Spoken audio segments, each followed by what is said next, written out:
নমস্কার। আমরা সকলের আজকের টপিক দিয়েছেন আবিরাতি। আর ওনার দেওয়া টপিক হচ্ছে যে শ্রাদ্ধ বাড়িতে ভোজ বন্ধ হওয়া উচিত। এই ব্যাপারে আমার কি মতামত, নিজস্ব মতামত কি সেটা জানতে চেয়েছেন। তো খুব স্বাভাবিকভাবেই শ্রাদ্ধটা তো খুব একটা আনন্দের ব্যাপার নয়। অধিকাংশ ক্ষেত্রে সেটা আনন্দের ব্যাপার হয় না। যদি কেউ দীর্ঘকাল ধরে অসুস্থ রয়েছে বা বার্ধক্যজনিত রোগ ভোগ করে পড়ে, তারপরে কেউ মারা গেছেন, তখন কিন্তু ফ্যামিলি মেম্বার্সরা অনেকটা রিলিভড ফিল করেন। তার কারণ হচ্ছে সেই মানুষটা কষ্ট পাচ্ছিলেন, সেখান থেকে মুক্তি পেয়েছেন। সেই ব্যাপারটা থেকে তাদের মনের মধ্যে আসতে পারে যে হ্যাঁ, তারা রিলিভড ফিল করেছেন। কিন্তু সবার ক্ষেত্রে আবার সেরকম ব্যাপারটা হয়ও না। যে কারণে যখন খুব বয়স্ক কেউ মারা যান, তখন যে শোকটা আমরা দেখতে পাই মানুষজনের মুখের চোখে, সেই শোকটা কিন্তু আমরা আরও হাজার গুণ বেশি দেখতে পাই যখন কেউ কোনো কম বয়সী মানুষ মারা যান। সেটা যে কোনো কারণেই হোক মারা যান যখন, তখন সেই শোকটা কিন্তু হাজার গুণ বেশি হয়ে যায়। তার কারণ সেই বয়সটা তার চলে যাওয়ার নয়। এবার কিছু রীতিনীতি তো মানতে হয়, সামাজিক জীব, এবং কিছু কারণও রয়েছে যে কারণে এই শ্রাদ্ধানুষ্ঠান বা মানুষ মারা যাওয়ার পরে যে একটা কৃচ্ছ সাধন করতে হয় বেশ কিছুদিন ধরে। মেয়েদের ক্ষেত্রে যতদূর আমার ধারণা আছে, মেয়েদের ক্ষেত্রে ৩ দিন এবং ছেলেদের ক্ষেত্রে সেটা ১৩ দিন অথবা ১৫ দিন, এরকম কিছু ব্যাপার আছে। তো সেটা কেন হয়েছিল? সেটার কারণ ছিল যে যাতে মানুষের একটা, যখন মানুষ মারা গেছে পরিবার থেকে, তখন তাদেরকে ইনভলভ করে রাখা কোনো কাজের মধ্যে। কারণ মানুষ যখন কষ্টের মধ্যে থাকে, শারীরিক কষ্টের মধ্যে থাকে, তখন তার মানসিক যন্ত্রণাটা কিছুটা হলেও কিন্তু ডাইভার্টেড হয়ে যায়। আগেকার দিনে যেটা হতো যে বাড়িতে যদি কেউ মারা যান, তখন পরিবারের সকলে আসতেন, অংশগ্রহণ করতেন এবং অনেক দিন থাকতেন বাড়িতে। বিভিন্ন রকমের আচার উপাচার হতো। সেটা তাদেরকে ডাইভার্ট করে রাখার জন্য, যে সকলে রয়েছে, সেই মানুষটার উপস্থিতিটা যে নেই, সেটা যেন মানে অতটা ফিল না হয়। সেই জন্য সেই শারীরিক কষ্টগুলো কিন্তু ছিল তখনকার দিনে। এখনকার দিনেও রয়েছে। এখনকার দিনেও যদি ঠিকঠাকভাবে পালন করা যায়, তাহলে কিন্তু এখনকার দিনেও কিন্তু সেই কৃচ্ছ সাধনটা থেকে গেছে।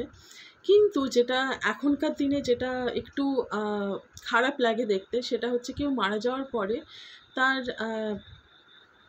জীবিত অবস্থায় তাকে কতটা দেখাশোনা করা হয়েছে, সেটা মানে কারোর মাথার মধ্যে আর স্ট্রাইক করে না। তখন লোক দেখানো ব্যাপারটা চলে আসে যে শ্রাদ্ধানুষ্ঠানটা কতটা বড়োভাবে করা যাচ্ছে, কতটা গ্র্যান্ডভাবে করা যাচ্ছে, সেই ব্যাপারটা কিন্তু চলে আসে। এবং তখনই মানুষ কিন্তু হয়তো যারা নিজের বাবা বা মা বা পরিজন যিনি চলে গেছেন, গত হয়েছেন, তাদেরকে হয়তো তাদের জীবদ্দশায় ভালো করে দেখাও করেননি, ভালো করে কথাও বলেননি, ভালো করে টাইমও দেননি, কোনো কিছুই হয়তো করেননি। কিন্তু মারা যাওয়ার পরে এগিয়ে এসে পরে তারা প্রচুর পরিমাণে খরচ করতেও পিছুপা হন না। প্রচুর লোকজনকে নিমন্ত্রণ করা হচ্ছে, মানে প্রচণ্ড পরিমাণে খাওয়া দাওয়ার মেনু সাজানো হচ্ছে, এবং সেগুলোর ভিডিও রেকর্ডিং করা হচ্ছে।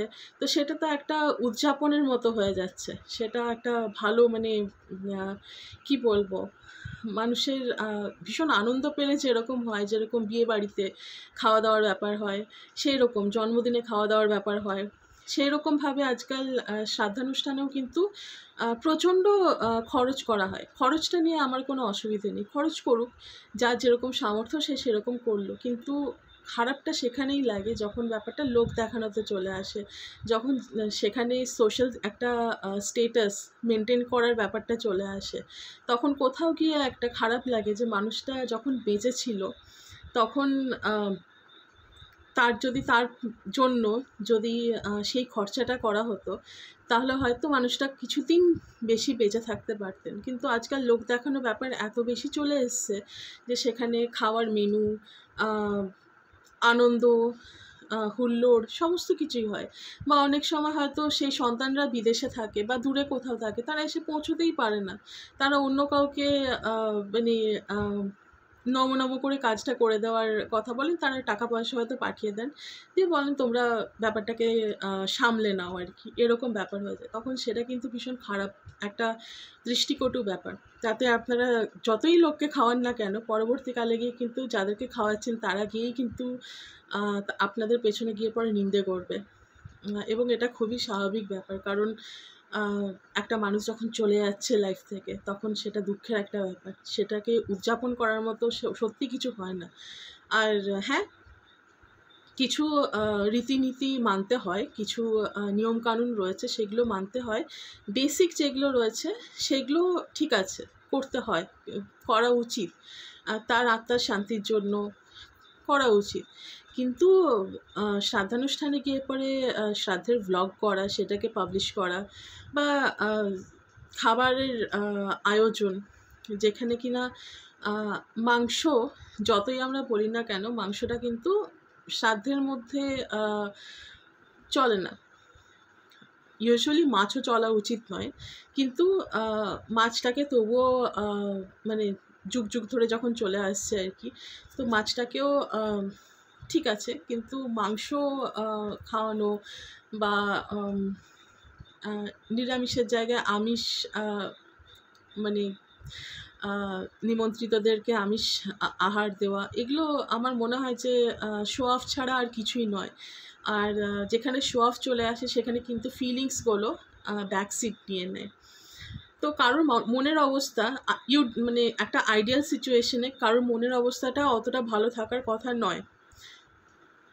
এবার যদি কারোর সেইভাবেই আর কি শ্রাদ্ধানুষ্ঠানটা করতে হয়, আমি একটু থেমে থেমে কথাটা বলছি, তার কারণ হচ্ছে যে মৃত্যু নিয়ে কথা বলাটা আমি ঠিক কি বলবো, আমি অতটা সহজ নই মৃত্যু নিয়ে কথা বলাটা, কিন্তু তবুও আমি আজকে এই টপিকটা আলোচনা করছি, কারণ খুব রিসেন্ট আমার আশেপাশেও কিছু ঘটনা ঘটেছে যেখানে আমি দেখতে পেয়েছি ব্যাপারটা।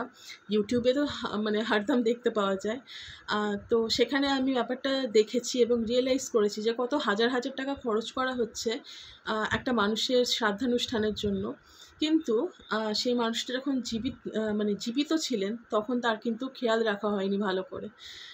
মারা যাওয়ার পরে তারপরে একটা অনুষ্ঠান করা হচ্ছে, গ্র্যান্ড অনুষ্ঠান করা হচ্ছে, গ্র্যান্ড ফাংশন হচ্ছে, ওটা উদযাপন করা হচ্ছে, এরকম ব্যাপার আর কি।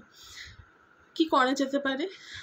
করা এটাই যেতে পারে যে যাদের আছে, মানে তেলা মাথায় তেল দিয়ে তো কোনো লাভ নেই, যারা আছেন তাদেরকে তো ঠিক আছে, কিন্তু যারা খেতে পাচ্ছে না, যারা দুস্থ, তাদেরকে যদি আপনি সেই মানে শ্রাদ্ধে সেই সমস্ত মানুষদেরকে খাওয়াতে পারেন যারা কিনা অ্যাকচুয়ালি খেতে পায় না, সেটা আপনি যতটা গ্র্যান্ড করে করতে পারেন তাতে কোনো অসুবিধে নেই। যারা খেতে পায় না তাদেরকে যদি খাওয়াতে পারেন, তাহলে আমার মনে হয় পুণ্যের পরিমাণটা অনেক অনেক অনেক বেশি হয়ে যাবে। যিনি মারা গেছেন তার আত্মাও বোধহয় অনেক হাজার গুণ বেশি শান্তি পাবেন এটা দেখলে, যে আমার পরিবারজন কিছু এমন কোনো লোকজনকে খাওয়ানোর মানে জায়গায়, যাদের অলরেডি মানে যাদেরকে না খাওয়ালেও তাদের কিছু এসে যাবে না, যারা শুধুমাত্র শ্রাদ্ধটাকে অ্যাটেন্ড করার জন্যই আসেন, যাতে রিলেশনশিপটা হয়তো আরও বেশি তিক্ততার জায়গায় না চলে যায়, শুধুমাত্র দায় সারা গোছের অ্যাটেন্ড করতে আসেন ফাংশনগুলোকে, তার থেকে বরঞ্চ যারা দুস্থ রয়েছে তাদেরকে যদি খাবার খাওয়ানো হয়, তাহলে তারা বুক ভর্তি আশীর্বাদ দেবেন এবং সংসারের কল্যাণ হবে তাতে। আর যিনি মারা গেছেন তার আত্মাও বোধহয় শান্তি বেশি পাবে ওটাতে। আমার এটা একদমই নিজস্ব মতামত। আমি যার যেরকম সামর্থ্য সে সেইভাবে একদমই শ্রাদ্ধানুষ্ঠান করতে পারেন, আমি সেটা নিয়ে একদমই আঙুল তুলছি না, কেউ পার্সোনালি নেবেন না কথাটাকে, কিন্তু আমার মনে হলো কথাটা, আমার আমার একদমই আমার নিজের মনের কথা আমি বললাম, যে গরিব দুস্থ যারা রয়েছে তাদেরকে খাওয়ানোটা আমার মনে হয় অনেক অনেক অনেক বেটার, যারা অলরেডি মানে অ্যাফ্লুয়েন্ট তাদেরকে খাওয়ানোর থেকে।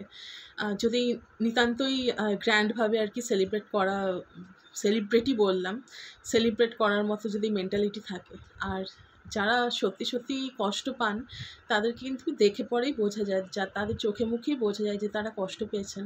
আর যারা সারা জীবন বাবা মায়ের সেবাই করলো না বা সেই পরিজনের সেবাই করলো না, তাদেরকে দেখাশোনাই করলো না, তাদের ট্রিটমেন্টের খরচই তুললেন না, তাদের ওষুধ দরকার পড়লে ওষুধই দিলেন না, তাদের হাতে পায়ে একটু ব্যথা করলে পরে হাত পাটা টিপে দেওয়ার মতো যাদের কাছে সময় নেই, তারা হঠাৎ করে যদি শ্রাদ্ধের সময় এসে পরে টাকা দিয়ে সেই জিনিসটাকে কম্পেনসেট করতে চান, তার থেকে লজ্জার বিষয় আর বোধহয় কিছু হয় না।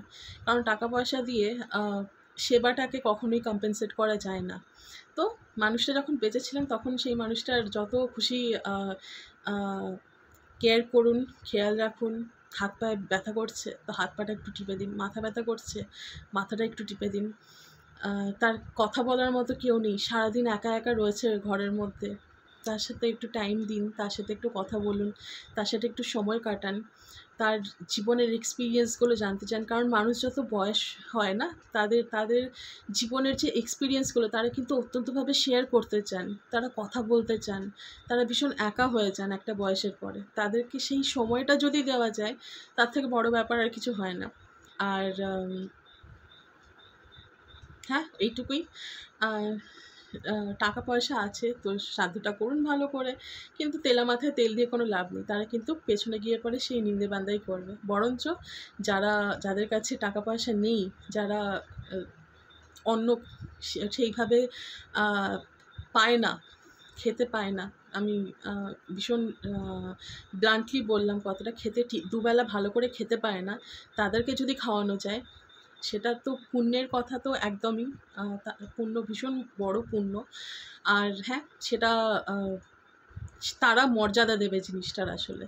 তারা বেসিক্যালি আপনাকে দুহাত ভরে, বুক ভরে আশীর্বাদ করবে। সেই আশীর্বাদে আপনারও কল্যাণ হবে, আপনার সংসারেরও কল্যাণ হবে। তো ব্যাপারটা একটু বিবেচনা করে দেখতে পারেন যে কাকে খাওয়ানো উচিত, কতটা খাওয়ানো উচিত। ভুরিভোজটা কি সত্যি দরকার? ভুরিভোজটা তো দরকার নেই। আর